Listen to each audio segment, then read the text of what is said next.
फुकटमध्ये आहे. बोला बोला असू द्या बोला. हा, नाव सांगा तुम्हाला. अंकुश नामदेव वागचोरे.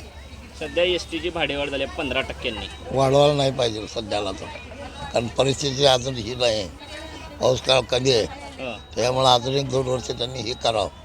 मग त्यांनी 15%चे 5% वाढवावं. अच्छा. हां, म्हणजे एकदम 15% म्हणजे लोकांना हे होणार नाही. सध्या सोयीसुविधा कशा आहेत एसटी? व्यवस्थित आहेत सगळं.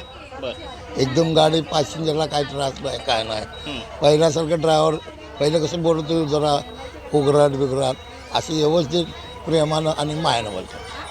कारण मी पुणे फिरतो ना, तर व्यवस्थित सगळं त्यांनी हे करत. पहिलं कसं गाडी उभा करत होते, हे तिकडं जा रे, नंतर गाडी रे, असे होते. आता तसं नाही. आता सगळं व्यवस्थित त्यांनी करावं लागलेत, म्हणजे फरक पडला आहे. 100 75% फरक आहे ड्रायव्हर कंडक्टरमध्ये.